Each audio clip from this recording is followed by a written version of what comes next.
Hello YouTube, welcome back to my channel.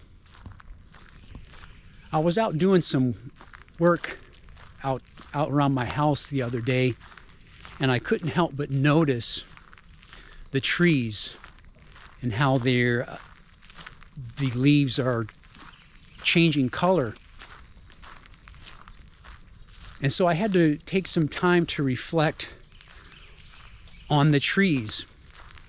Perhaps we don't always appreciate the trees. We may not pay much attention to them other than when we have to cut them down. Perhaps they're a hazard or a danger around your house, or after a storm, a tree falls and we have to remove the fallen trees. But I can't help but notice with this time of year the beauty in the trees and the leaves changing color in the bright reds and oranges and yellows.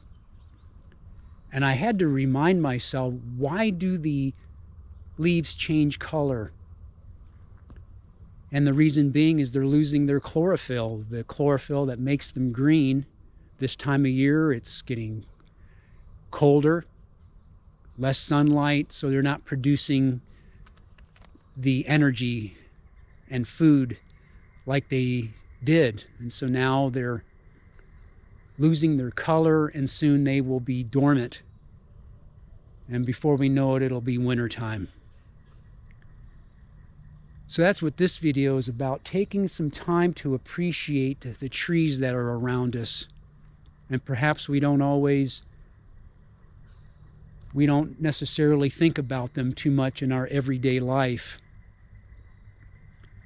But growing up, I've oftentimes were fascinated by the trees and their size. I mean, take a look at this tree over here.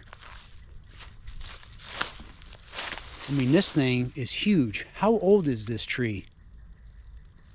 And I remember learning that you can count the rings of a tree to find its approximate age. I mean, this tree is huge. If you can see that. And here's another one right here. I mean, just a beautiful, beautiful tree. And the early pioneers, when they came and settled in America and even here in Ohio, they wrote stories of how the trees were massive, ancient trees where I forget how many men could wrap their arms hand in hand, locking arms around just one tree. Huge, as they cleared away the land to establish settlements here in America, and the Native Americans living amongst these trees. And so I take this time to speak about it,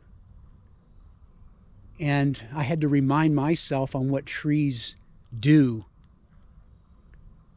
And they'll take the sunlight, they'll take the carbon dioxide that we exhale out, taking minerals and water from the ground, and they're able to produce oxygen for us to breathe. And then they also produce sugar for themselves, glucose, and that is what flows through the tree that give it life. And isn't it interesting that we'll tap a tree, maple tree specifically, to draw out its sap to make syrup. And of course, we have to limit the number of taps we put in the maple tree or we'll kill the tree. It's normally just one tap, no more than two, depending on the size of the tree. And then cooking down all that sap to make maple syrup. I like maple syrup. And so that's what the trees do for us. The oceans, by the way, produce most of the oxygen for the earth. But the trees, they do their part In my understanding, one tree provides a day's worth of oxygen for 4 people. Isn't that interesting? And in our modern world, we still use these trees to build our homes. We still use the lumber. And I think that's really neat. As a kid, I used to climb the trees. I thought that was fun. Growing up, I planted trees with my father. He got some trees in the mail. He was able to get some free trees. I think it was National Arbor Day. And I thought that was neat. Here were these trees we got in the mail. I can remember him unboxing the package. And we went out and we planted those trees together. And those trees are still growing in our yard to this day. And I think of him when I'm outside seeing those trees.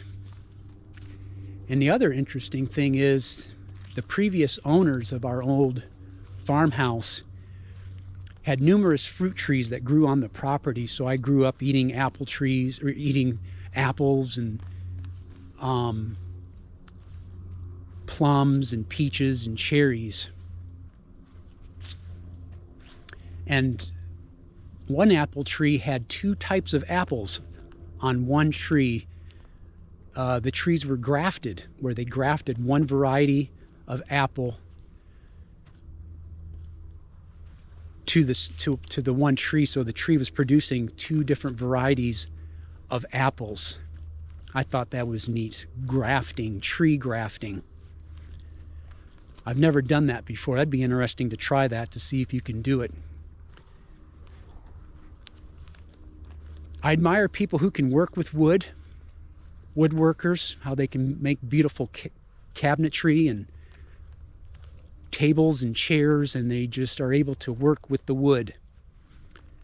So that's really a neat thing, that we can get our wood from these trees and make beautiful furniture or whatever else that we might need.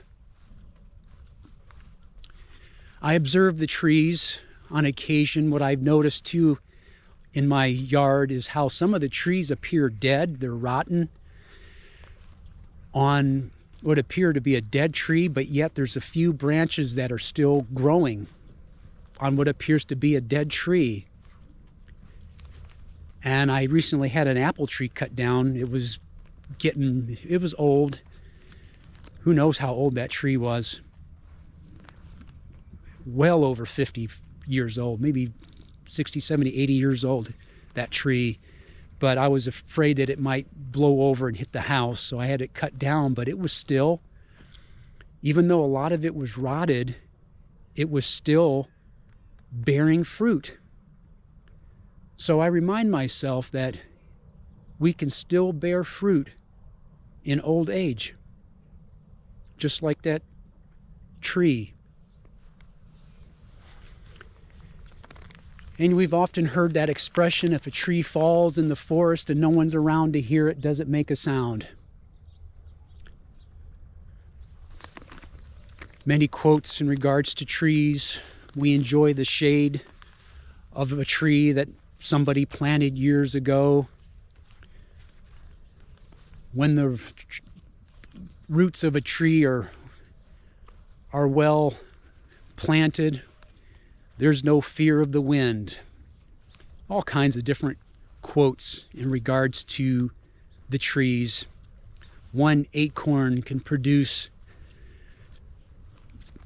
many forests, things like that. You'll hear the term tree hugger.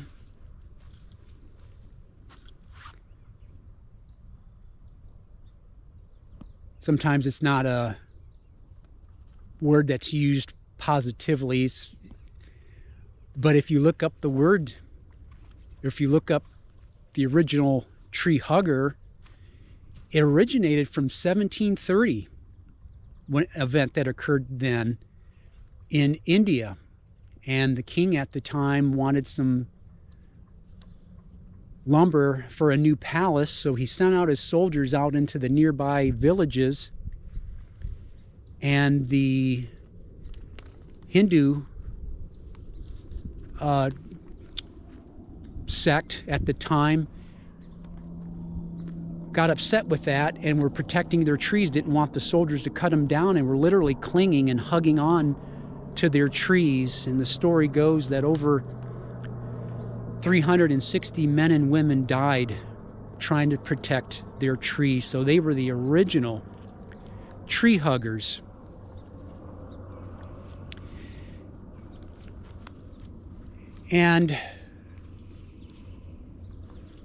But throughout the years, yes, I have been impressed. The size of trees, how old they can get. Civil War battlefield, you have what they call witness trees, trees that were there during the battlefield, or during the battle, that are still there. You've got the Sequoia National Forest out in California. I would love to go see that. I've yet to go see those trees, but I hear they're just huge, where you could just drive a car through one of them. I think somebody may even made a house out of a tree. I'll have to look that one up.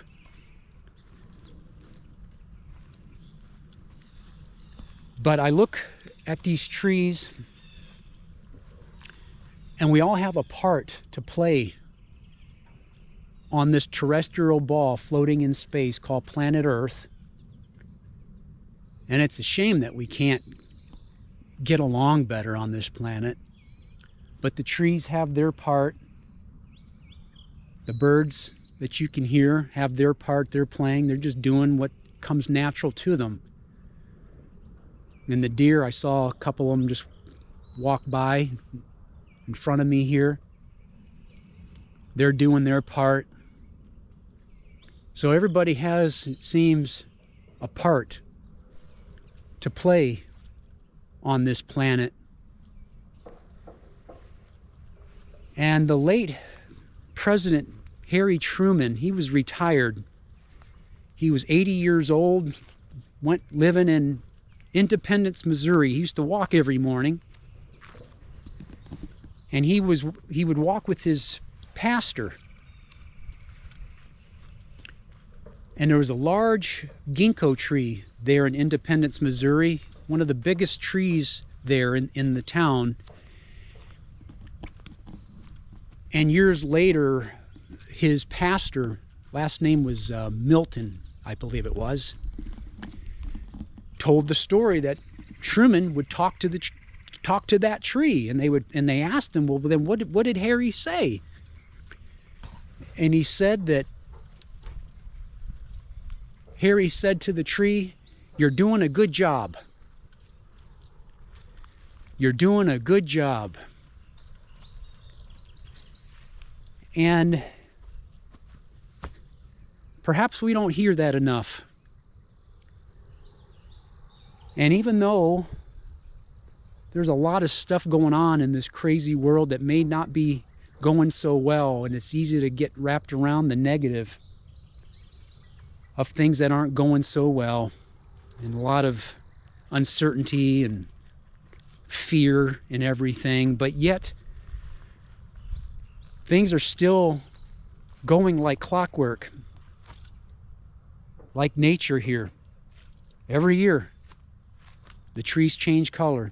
Every year, they come back and they grow and the flowers grow. And it's this cycle that just continues going and going. I'm sure you're still getting your mail. You're still able to go get some groceries. Yeah, they cost more, but they're still there. Somebody's still delivering them. Planes are taking off and landing every day.